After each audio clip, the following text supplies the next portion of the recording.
The Amazon rainforest has always hidden places that no map can fully explain. Endless rivers disappear beneath thick canopies. Ancient trees block the sunlight until day feels like twilight. Strange sounds echo through the darkness, yet no one can tell where they come from.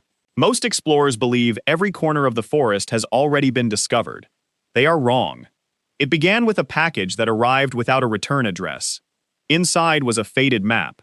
The paper looked impossibly old. The edges were burned. Strange symbols covered its corners. In the center, someone had drawn a single black circle. Beneath it were 6 words. No one returns after crossing here. Most people would have thrown the map away. Ethan Mercer did not. He had spent his life searching for places that history had forgotten. Lost cities, hidden caves, abandoned settlements. His reputation was built on finding what others believed did not exist. He gathered 5 experienced explorers: Sarah, a wildlife photographer; Daniel, a survival expert; Lucas, a geologist; Nina, a communications engineer; and Victor, a documentary filmmaker. Their goal was simple: follow the map, record everything, return with the truth. At first, the journey felt ordinary. The river carried them deeper into the rainforest. Birds filled the air with distant cries. Monkeys moved silently through the branches. Rain fell almost every afternoon. Nothing seemed unusual. Then, on the 4th day, everything changed. Their GPS suddenly froze. Every screen displayed the same message. Signal lost. Nina reset every device. Nothing happened. The satellites had vanished. Daniel checked the compass. The needle spun in endless circles. Lucas unfolded a modern topographic map. The river ahead wasn't there. Neither were the surrounding hills. It was as if the landscape itself refused to exist. Victor laughed nervously. This will make a great documentary. Nobody answered. As sunset approached, they reached a line of enormous black trees. Unlike the rest of the rainforest, these trees had no birds, no insects, no animal sounds, only silence. Even the wind stopped. Sarah lifted her camera. The screen flickered. For a split second, a tall shadow stood between the trees. When she looked up, it was gone. She checked the photo. Nothing. Only darkness. Ethan stepped forward. The map says we cross here. Daniel hesitated. I don't like this. Neither did anyone else. But curiosity was stronger than fear. They crossed. The silence followed them. An hour later, the forest looked different. The vines seemed thicker. The air felt colder. Their footsteps sounded strangely distant, as though someone else was walking beside them. Victor turned his camera toward the trees. A faint shape moved behind the leaves. Too tall to be human, too still to be an animal. When he zoomed in, it disappeared. That night, nobody slept. Something circled the camp. Slow footsteps, never rushing, never stopping. Every time Daniel shined his flashlight into the darkness, nothing was there. Just trees, just fog, just silence. Near midnight, the radio suddenly came to life. Static filled the speaker. Then a voice, weak, broken. Don't let it see. The transmission ended. Everyone stared at Nina. She hadn't touched the radio. There shouldn't be anyone out here, she whispered. Before anyone could answer, a second voice emerged from the static.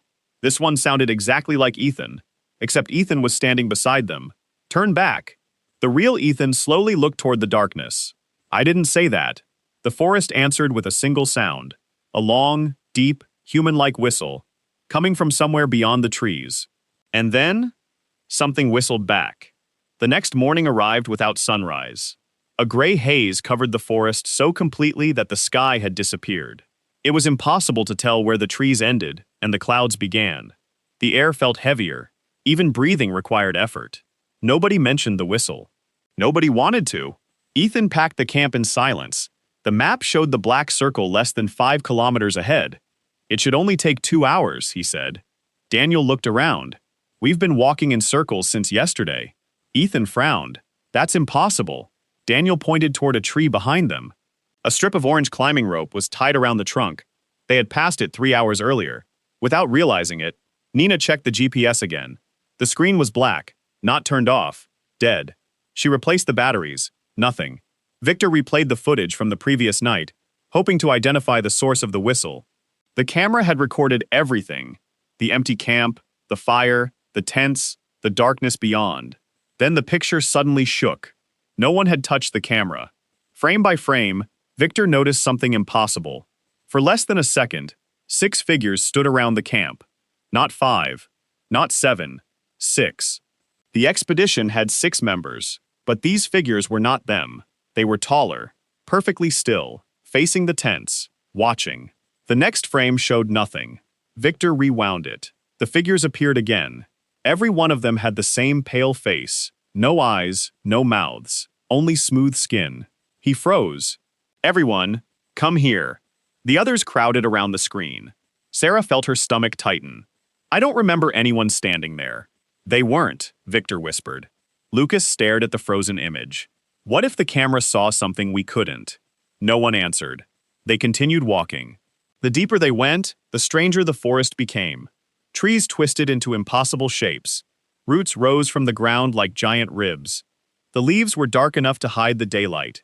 Then Sarah noticed something nailed to a tree. A wooden sign, almost completely covered by moss. Daniel scraped it clean with his knife. One sentence remained. "Do not follow the second footsteps." Everyone looked down. There was only one trail through the mud. Ethan counted the prints. 6 sets. Exactly as expected. He sighed with relief. Then Nina quietly spoke. "There are 12. Nobody moved." Daniel knelt beside the trail. She was right. There were 2 identical sets of footprints for every member of the expedition. One pair pointed forward, the other walked perfectly beside them. Every step matched their own, as if invisible companions had been traveling with them since they entered the forest. Victor slowly turned his camera toward the trail. The extra footprints ended abruptly, not faded, not erased. They simply stopped, as though whoever had made them had stepped straight upward into the trees. A loud crack echoed overhead. Everyone looked up. Nothing. Just branches. Then another crack. Closer. Something massive was moving above them. Not climbing. Walking. The branches bent under its weight. But whatever it was remained hidden behind the canopy. Sarah raised her camera. Click. The flash illuminated the trees for a fraction of a second. A pale hand gripped a branch nearly 30 feet above them. Long fingers. Far too long. It released the branch. The entire forest fell silent. Then dozens of whistles answered from every direction. Not one, not 2, dozens. Some were close enough to sound like they came from just behind the group. Others echoed far away. The whistles began moving, circling them, closing in. Daniel whispered, "Run." No one argued. They sprinted through the jungle, crashing through vines and roots, the whistles growing louder with every step. After several desperate minutes, Ethan stopped so suddenly that everyone nearly collided with him. In front of them stood an enormous stone archway, half swallowed by ancient roots. It wasn't on the map. It couldn't have existed. Yet carved into the stone, in letters untouched by time, were words none of them had ever seen before. Strangely, every one of them understood exactly what they meant. "You were invited." Nobody spoke. The words carved into the stone felt wrong. Not because they were ancient, because they looked new. The edges were sharp. The dust had not settled inside the letters. It was as though someone had carved them only moments before the expedition arrived. Victor stepped closer with his camera. The battery indicator flashed, 100%. Then 0. The camera shut off. Nina checked her radio, static. Nothing else. Daniel rested a hand on the stone. It was warm. Not from the sun, from something beneath it. He pulled his hand away immediately. "It feels alive." Ethan looked at the map again. The black circle was directly beneath their feet. "We found it." Lucas shook his head. "No. I think it found us." A narrow passage stretched beyond the archway. The jungle stopped at its entrance. No vines crossed the stone. No insects crawled over it. No birds landed nearby. Even nature avoided this place. The group exchanged uneasy glances. Turning back seemed impossible. Going forward felt worse. Ethan took the first step. The others followed. The moment they crossed beneath the arch, every sound disappeared. No breathing, no footsteps, no movement. Only complete silence. Victor opened his mouth. Nothing came out. He tried shouting. Still nothing. The silence was absolute, almost physical. Sarah reached toward him. Before her hand touched his shoulder, the silence vanished. Everyone gasped at once. Daniel looked behind them. The archway was gone. Only solid stone remained. There was no entrance. No path back. Just an endless wall of black rock. Panic spread through the group. Lucas struck the wall with a metal hammer. The sound echoed once. Then another hammer strike, answered from somewhere inside the stone. Not an echo, a reply. Everyone froze. 3 slow knocks came from beneath the ground. Knock, knock, knock. Victor slowly backed away. No, no, no. The knocking stopped. A child's laughter drifted through the corridor. Soft, gentle, impossible. Sarah turned toward the sound. At the far end stood a little girl wearing an old white dress. Her long black hair covered her face.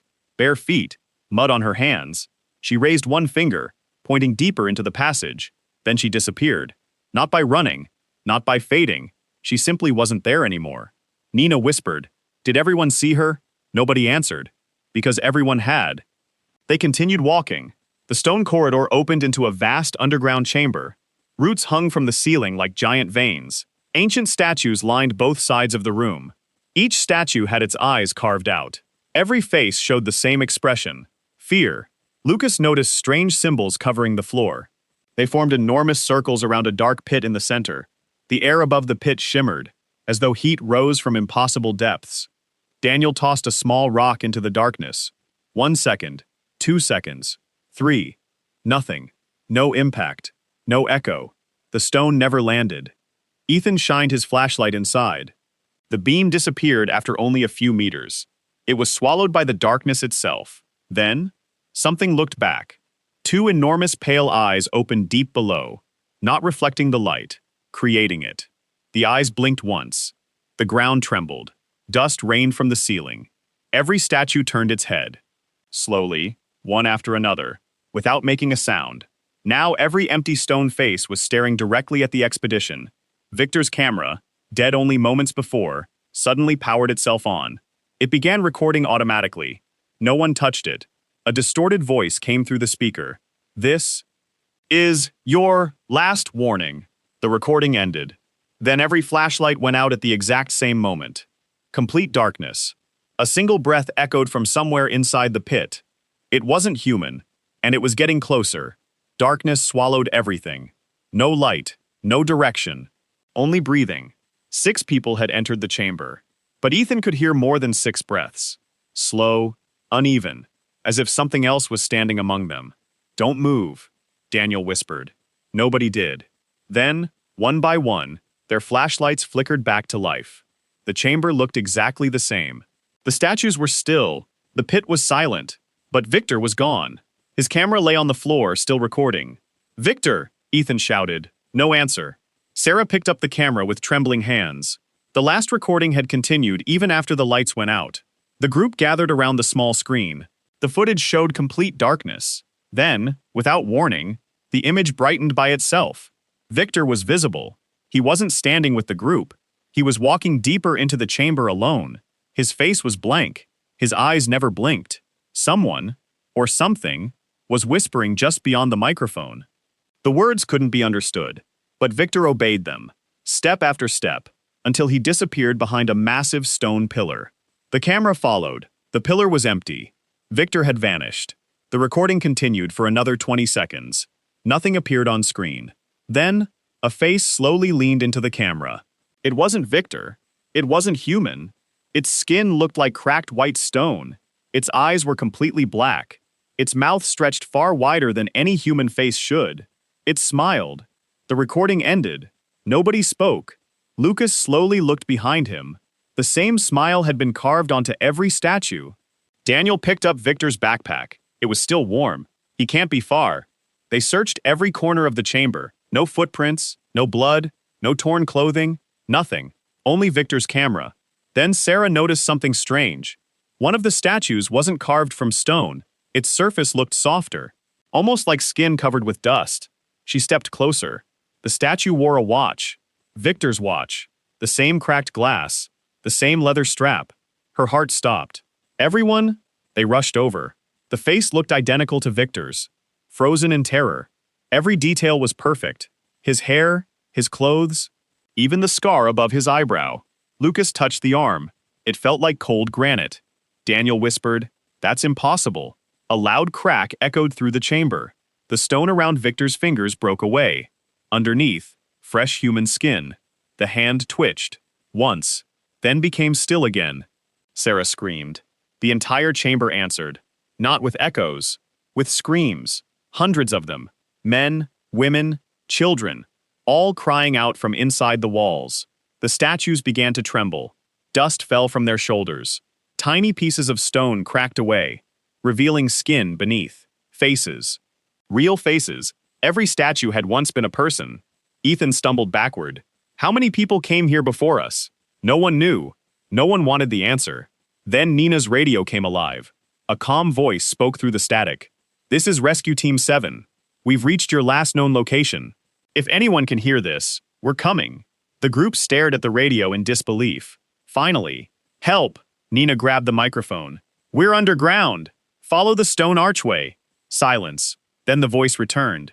We entered yesterday. Another pause. We've been searching for you for 32 years. The transmission ended. At that exact moment, someone softly knocked on the outside of the chamber door. 3 slow knocks. Knock, knock, knock. Then a familiar voice called from the other side. Ethan. It was Victor. But Ethan knew. Victor was already inside. Nobody moved. Victor's voice came again. Calm. Almost cheerful. Ethan! Open the door! I'm alive! Sarah slowly shook her head. That's not him. Daniel raised his flashlight toward the stone entrance. The heavy door that had been sealed only moments ago was now slightly open. A narrow gap. Just enough for someone to squeeze through. Another knock. Knock, knock, knock. I'm cold. Victor's voice whispered. Please. Lucas swallowed hard. If that's really Victor. Ethan interrupted him. No. The Victor we lost never walked to that door. Silence returned. Then footsteps. Slow. Dragging.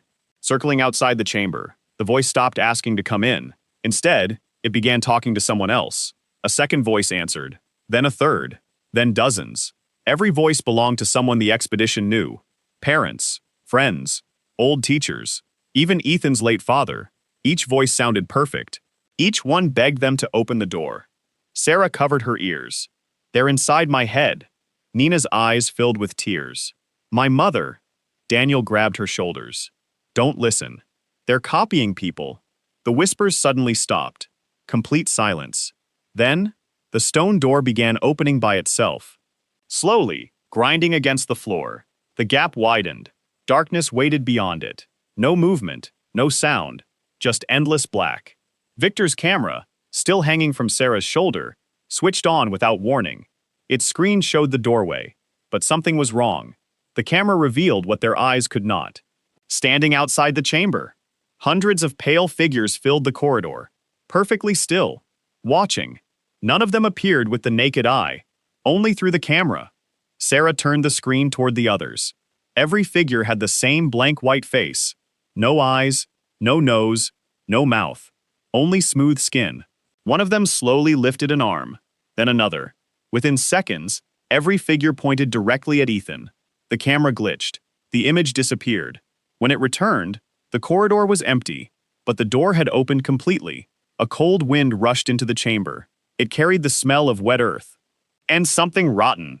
Deep inside the darkness, footsteps echoed, not approaching, leaving, as though whatever had been outside no longer needed to wait. Lucas noticed fresh footprints appearing across the dusty floor. No one was making them. One after another, invisible feet crossed the chamber. Heading toward the pit, the footprints stopped at the edge. The darkness below rippled like water. Then a single hand reached out. Thin, gray, far too long. It gripped the stone. Another hand followed. Then another. Something was climbing out. Not quickly, patiently, as if it knew no one could escape. The first thing to emerge was its head. It had no face, only smooth white skin.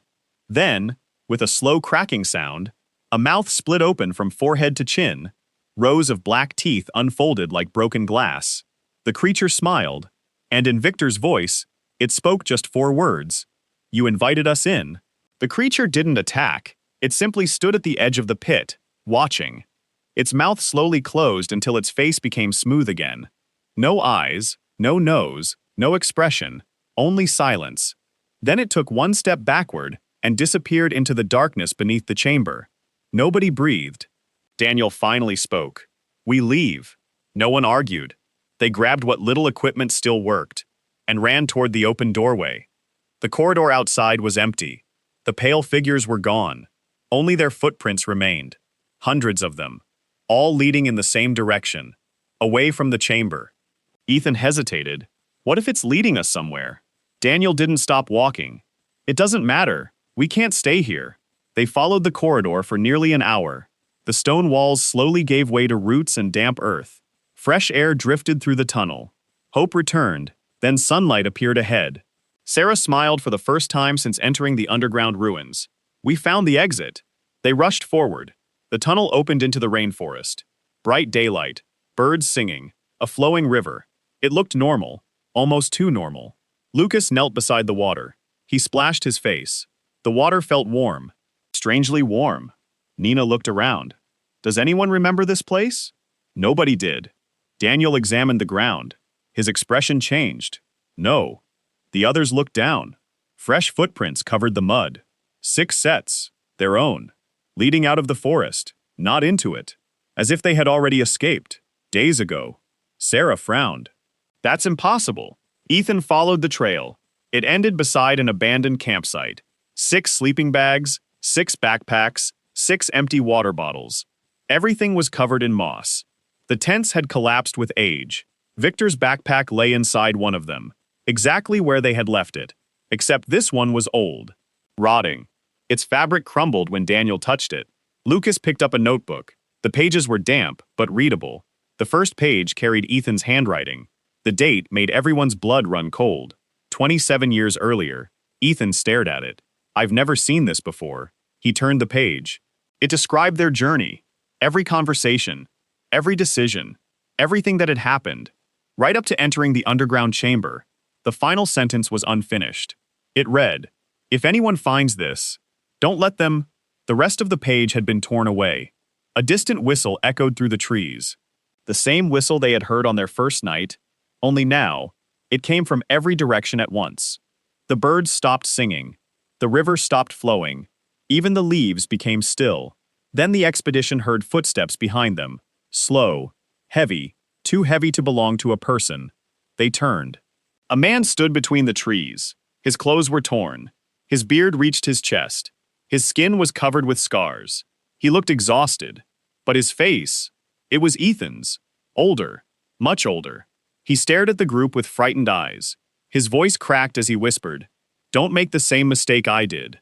Before anyone could speak, the older Ethan looked past them. His face drained of color.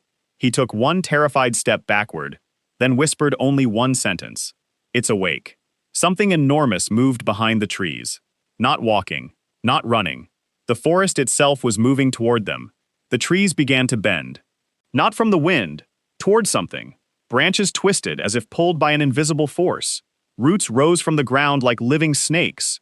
The jungle was changing. Older Ethan grabbed Ethan's arm. "We have seconds. Come with me." Daniel stepped between them. "Who are you?" The old man looked at him with tired eyes.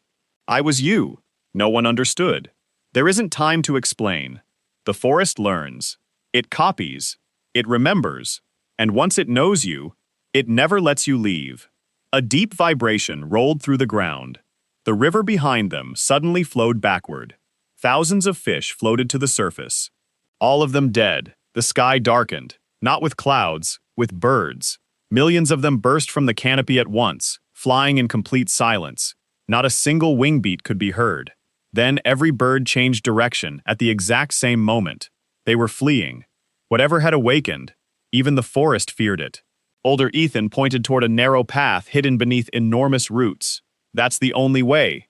After today, it won't exist." The group followed him. The path became tighter with every step. The air grew colder.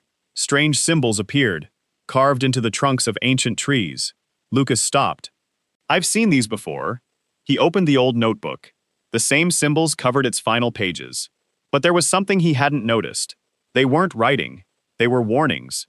Each symbol marked the place where someone had disappeared. Hundreds of symbols. Hundreds of victims. Sarah suddenly froze. Someone was standing ahead. A little boy. No older than 8. Barefoot. Wearing clothes from another century. He slowly looked up. His face had no eyes, only smooth white skin. Then another child appeared. Then another. Within seconds, dozens of silent children stood between the trees. None of them moved. None of them breathed. Nina whispered, "Don't look at them." Older Ethan nodded. "They aren't children anymore." Daniel lowered his flashlight. "What are they?" Older Ethan answered without looking back. "The first ones." A low growl echoed through the forest. The children all tilted their heads at exactly the same angle. Then, they smiled. Not with mouths, their entire faces split open. From forehead to chin, black teeth unfolded from inside their heads. Sarah screamed. The children vanished. Every one of them. The path ahead was empty again. But fresh footprints appeared in the mud, tiny footprints, dozens of them, following the group. Older Ethan stopped beside an enormous tree unlike any they had seen before. Its trunk was wider than a building. Its bark looked almost like human skin. A slow heartbeat echoed from inside it. Thump, thump, thump. The sound shook the ground. Lucas placed a trembling hand against the trunk. It was warm, and it was breathing. Older Ethan closed his eyes. This is the heart. The forest isn't protecting something. It is something. The jungle is alive. The ruins, the creatures, the voices, they're all parts of it. Nina stared in disbelief. "You mean?" Older Ethan nodded. "We never entered its territory. It swallowed us." Before anyone could react, the massive trunk split open, with a deafening crack. A doorway formed in the living wood. Warm golden light spilled out. For the first time since entering the Forbidden Zone, the light felt safe. Older Ethan looked at the group. "This is your only chance. But once one person walks through, the door closes forever." Behind them, the trees began snapping one after another. Whatever was coming was now close enough to shake the earth with every step. The ground shook so violently that everyone lost their balance. The doorway inside the living tree remained open. Warm light poured through it. It felt welcoming, peaceful, safe, too safe. Daniel stared at it. "I don't trust it." Older Ethan nodded. "You shouldn't. The forest has one final lie." Ethan looked at him. "Then why bring us here?" Older Ethan reached into his jacket and removed a small compass. The glass was cracked. The metal was rusted. Inside the lid were 6 names: Ethan, Sarah, Daniel, Lucas, Nina, Victor. Every name had a line drawn through it, except Ethan's. "I've been here longer than I can remember," the old man said. "I've watched this day happen again, and again, and again." Sarah frowned. "What do you mean?" "The forest doesn't trap people. It traps time." Silence. Older Ethan continued. "Every expedition repeats. The same journey, the same choices, the same ending. You've met people who disappeared decades ago because, for them, no time has passed." Lucas slowly looked at the abandoned campsite they had found. The old notebook. The footprints, the radio message from 32 years ago. Every impossible clue suddenly fit together. They had not discovered a mystery. They had entered a loop. A whistle echoed through the jungle, closer than ever. Older Ethan's face turned pale. "It found us." The trees exploded outward. A massive shape emerged from the darkness. At first, it looked like a mountain walking through the forest. Then, it stepped into the open. It was taller than the trees themselves. Its body was formed from roots, vines, stone, and thousands of pale human faces fused together. Every face whispered something different. Some cried, some prayed, some begged for help, others laughed. Its arms stretched for impossible distances, ending in branches that moved like fingers. Where its head should have been, there was only a vast opening filled with darkness, the same darkness from the bottom of the pit. The creature stopped. Every whisper became one voice. It spoke without moving. You remembered. The air became painfully cold. Victor's voice came from somewhere inside the creature. "Ethan!" Sarah's voice followed. So tired. Then Daniel's, then Nina's, then Lucas. The monster carried the voices of everyone it had ever taken. Older Ethan stepped forward. "It doesn't eat people. It collects them. It remembers every life." The creature slowly raised one enormous arm. Thousands of faces turned toward the group. Every face opened its mouth at the same time. A single question echoed across the forest. "Will you stay?" The living tree behind them began to close. The doorway was shrinking. Only seconds remained. Daniel shouted, "Run!" Sarah and Nina rushed toward the light. Lucas followed. Ethan looked back. Older Ethan hadn't moved. "I'm staying," he said quietly. "You only exist because I never escaped. If I leave, you disappear." Ethan grabbed his arm. "We all leave." Older Ethan smiled sadly. "That's never how the story ends." The creature took one colossal step forward. The earth split beneath its weight. The doorway narrowed to the width of a single person. Only one could pass before it sealed forever. Ethan looked at his friends, then at the older version of himself. He had only one choice, and whatever he decided, someone would be left behind. The doorway had almost closed. Golden light flickered between the living walls of the tree. Only one person could still fit through. Daniel grabbed Ethan's shoulder. "Go!" Ethan didn't move. "I'm not leaving anyone." Older Ethan smiled sadly. "That's why every version of you fails." The creature took another step. The ground shattered beneath its weight. The thousands of faces covering its body all turned toward Ethan. Then they began speaking at once. Not in screams, in memories. Ethan suddenly saw his childhood. Sarah saw her first camera. Daniel saw the day his brother disappeared. Lucas saw the cave where he had almost died years earlier. Nina heard her mother's final goodbye. The forest wasn't showing illusions. It was reading them. Learning them, keeping them. Older Ethan closed his eyes. It remembers everything you love, so you'll never want to leave. The whispers grew louder. The golden doorway shrank again.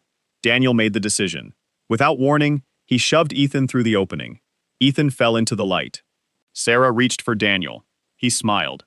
"Tell them we almost made it." The doorway slammed shut. Silence.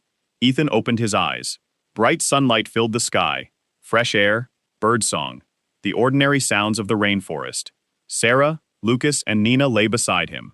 They were outside. The living tree was gone. There were no ruins, no underground chamber, no ancient symbols. Only endless jungle. Daniel and older Ethan were gone. No trace remained. The four survivors stumbled toward the river. Hours later, they found a rescue helicopter. The crew rushed toward them. "Where are the others?" Ethan couldn't answer. Back at Civilization, their story spread quickly. Authorities searched the coordinates for weeks. They found nothing. No ruins, no campsite, no evidence anyone had ever been there. The official report blamed exhaustion and hallucinations. The case was closed. Months passed. The survivors tried to rebuild their lives. But strange things never stopped happening. Sarah's camera occasionally captured pale figures standing behind her. Lucas woke every night with mud covering his shoes. Nina's radio switched on by itself at exactly 3:13 a.m. Every broadcast contained only breathing. Ethan believed it was over. Until one rainy evening, a plain envelope appeared outside his apartment door. No stamp, no return address. Inside was a single photograph. It showed the 6-member expedition standing beside the stone archway. Everyone smiled at the camera, even Victor. On the back, written in faded ink, were 6 words. "You never actually left the forest." Ethan stared at the photograph until sunrise. He counted the people again. 6, exactly as before. Then he noticed something that made his hands tremble. The person holding the camera wasn't visible in the picture. There should have been 6 explorers. Instead, there were 7. A tall figure stood at the edge of the frame. Its face was hidden by shadow. No one remembered seeing it, yet it was standing with them from the very beginning. Ethan turned the photograph over once more. A second message had appeared beneath the first. He was certain it hadn't been there before. "Look behind you." A cold shiver ran down his spine. Slowly, he looked toward the apartment window.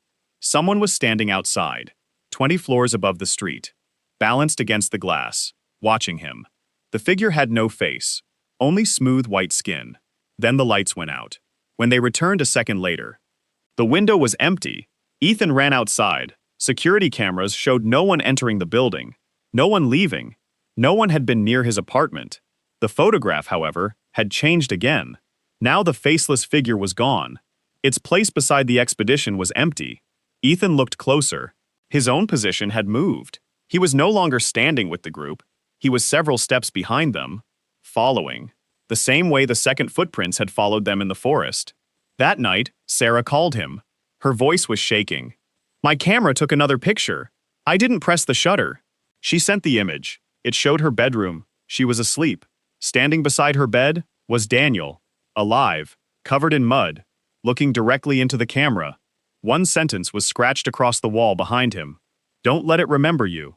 Before Ethan could reply, the call ended. He tried calling back. No answer. Lucas disappeared the following morning. His apartment door was locked from the inside. Only his shoes remained, covered in fresh Amazon mud. 2 days later, Nina's radio transmitted one final message. Not static, not whispers. A calm, familiar voice. Daniel's voice. If you're hearing this, the door never closed. It followed you. The transmission ended forever. Authorities searched again. Nothing. No evidence, no explanation. Years passed. The survivors slowly became another unsolved mystery. People forgot their names. The rainforest remained exactly where it had always been. Silent, unchanged, waiting. But every few years, explorers claim to discover an old trail that appears on no map. It always leads toward a part of the jungle where every compass fails, where every radio fills with static, where someone always hears a whistle from deep among the trees. And when search teams arrive, they never find the missing expedition, only abandoned equipment, fresh footprints, and a weathered wooden sign, almost hidden beneath the vines. Its words are carved so deeply that time cannot erase them. You were invited. Some say the Forbidden Zone is only a legend. Others believe the forest protects an ancient secret. But if you ever receive a map with a single black circle drawn at its center, do only one thing: burn it. Because the greatest horror was never the creature beneath the jungle, it was discovering that the forest had been searching for you long before you ever found it.